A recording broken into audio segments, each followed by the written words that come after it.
जय हिंद मेरे मित्रों और साथियों। आप सभी ने 2 दिन पहले केंद्र सरकार द्वारा, भारतीय जनता पार्टी के द्वारा, एनडीए सरकार के द्वारा 130वां संविधान संशोधन किया गया। आप सभी ने सुना होगा, देखा होगा।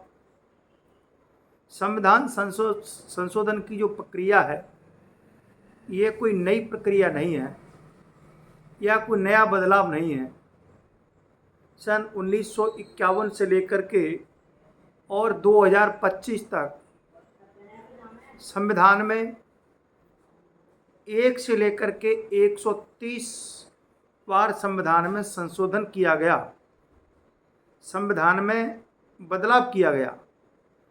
समयानुसार हर सरकारों ने और जिस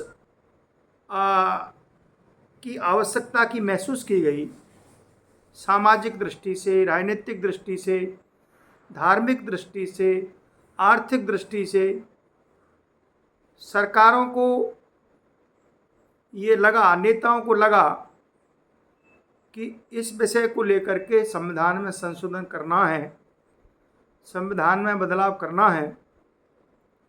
हर सरकारों ने अपने कार्यकाल में, चाहे वो भारतीय जनता पार्टी की सरकार हो या कांग्रेस की सरकार हो या अन्य दलों की सरकार देश में रही हैं, सभी सरकारों ने और नेताओं ने समय अनुसार, परिस्थिति अनुसार संविधान में अनेक बार संशोधन किए हैं। 18 मई 1951 को पंडित जवाहरलाल नेहरू के पंडित नेहरू के समय भी संविधान में प्रथम बदलाव हुआ। जमींदारी उन्मूलन को लेकर के और उसमें सुधार को लेकर के सरकार ने पहला संशोधन किया। तो तब से लेकर के इंदिरा गांधी के बाद पंडित राजीव गांधी और नरसिम्हा राव और कांग्रेस के ही शासनकाल में, मनमोहन जी के शासनकाल में भी अनेक बार संविधान में संशोधन हुआ।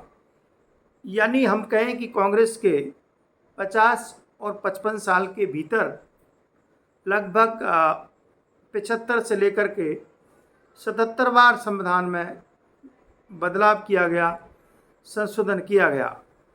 इसी प्रकार भारतीय जनता पार्टी और एनडीए के शासनकाल में भी लगभग 20 से लेकर के 25 बार तक संविधान में संशोधन किया गया। तो समय अनुसार हर दल, हर पार्टी संविधान में परिवर्तन करते हैं, बदलाव करते हैं, संशोधन करते हैं। ये व्यवस्था हमारे देश को दक्षिण अफ्रीका से मिली है और ये भारतीय संसद का अधिकार है, नेताओं का अधिकार है कि किसी मुद्दे को लेकर के, किसी विषय को लेकर के समय समय पर संविधान में संशोधन करके, बदलाव करके किस कानून को लाना है, किसको हटाना है। तो ये संसद की व्यवस्था है और इसमें साधारण बहुमत, विशेष बहुमत और राज्यों के द्वारा बहुमत के द्वारा संविधान में परिवर्तन किया जाता है। लेकिन आज 130वां संविधान संशोधन हुआ है, मैं आज इस पर बात करना चाह रहा हूँ। भारतीय जनता पार्टी की सरकार ने, एनडीए की सरकार ने इस संशोधन में ये कहा है कि अभी 2 दिन पहले संसद में, पार्लियामेंट में इसमें बहुत बहस हुई और सरकार ने 130वां संशोधन को लेकर के और अपनी रिपोर्ट जेपीसी को दे दी है, संयुक्त संसदीय दल को दे दी है। उस पर वो विचार करेगी, समिति विचार करेगी। तो उसमें यह है कि कोई भी नेता, चाहे वो प्रधानमंत्री हो, चाहे मुख्यमंत्री हो, केंद्र का मंत्री हो, प्रदेश का मंत्री हो, कोई भी मंत्री हो, यदि उसको 5 साल की सज़ा बुल गई है और वो अगर 30 दिन तक जेल में रहता है तो 31वें दिन स्वतः ही संविधान संशोधन के अनुसार उसकी सीट खाली हो जाएगी, उसका मंत्री पद, मुख्यमंत्री, प्रधानमंत्री पद चला जाएगा। आपने देखा होगा संविधान में संशोधन की आवश्यकता क्यों पड़ी। इसलिए मेरे मित्रों साथियों, आपने देखा है अनेक नेताओं ने अपनी सरकार जेल के भीतर रहकर सरकार का संचालन किया है, गवर्नमेंट को लीड किया है। और इसमें सबसे बड़ा रिकॉर्ड अरविंद केजरीवाल का है। अरविंद केजरीवाल ने 6 महीने तक अपनी सरकार को आगे बढ़ाया और उन्होंने अपनी सरकार को 6 महीने तक जेल के भीतर से चलाया। ऐसे अनेक उदाहरण हैं, सत्येंद्र जैन और भी अनेक नेता हैं।